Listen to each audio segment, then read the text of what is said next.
Hello, Dr. Todd. My name is Linda Long. This is my project, and I have entitled it Learning to Listen. I have identified several factors that influence my intercommunication style, and I will be going over my plans to improve my communication styles.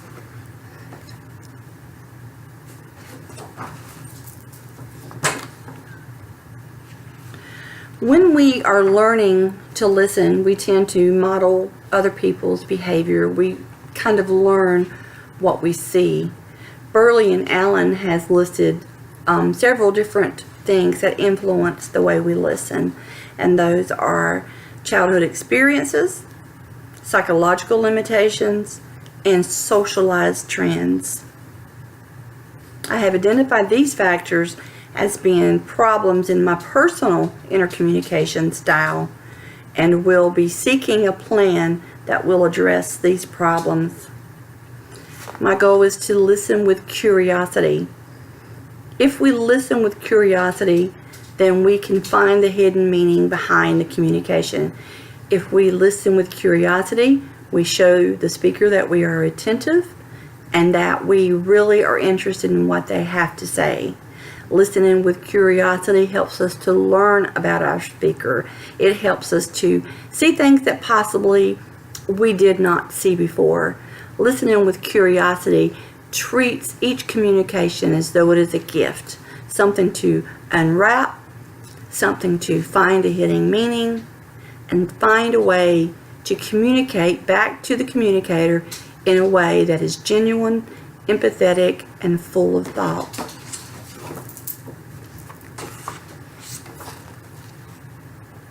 My background in behavioral, and I am a DIC. That means that I'm particularly dominant in conversations. I also have a tendency to entertain a lot. I have a tendency to speak more than I listen. Uniquely You suggested that I learn how to put self aside, learn how to listen effectively, learn how not to feel as though my way is the right way. I learned this personality and this interpersonal communication style growing up. I was the middle child. It was my job to run interference for everybody between my parents and my siblings, and back from my siblings to my parents. We lived in a dysfunctional home, and I wore many masks to keep people from figuring out what was going on. So it didn't surprise me when I learned that I have a tendency to put on a facade, a tendency to not show people and not to demonstrate who I really am. This particular type of communication blend does come with consequences. I had a tendency to be stressed. I had a tendency to be overloaded. I had a tendency to offer advice that was not solicited, and I think that was probably the most hurtful thing that I identified about myself, was that I had a tendency to offer advice that was not solicited. I believe it was in Stewart when it said an invitation to listen is not an invitation to solve one's problem, and that has been hard for me. The resources that have helped me the most, I would say that every resource we have used during the last 8 weeks has been extremely helpful. Thoroughly enjoyed reading every book. I enjoyed Peterson's book on and the concept of the top listener card, as well as the concept on flat brain theory, emotions, head talk, stomach talk. I also enjoyed Stewart's books. He had a lot of insight. One of my favorite concepts was the inhaling and the exhaling concept, where you basically are using your perception as a way to communicate. Inhaling represented the information that we're taking in, and exhaling represented the information that we are letting out.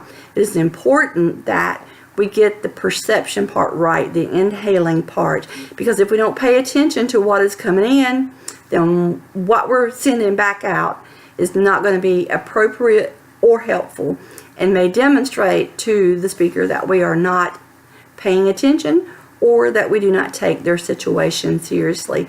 And that is something I definitely do not want to do. My action plan. The things I really need to work on are, I will learn how to listen without judgment. I will listen for the unspoken meaning in communication. I will not interrupt, and I will refrain from offering advice. I learned a long time ago when preparing for Sunday school lessons that it was vitally important for me to be prepared.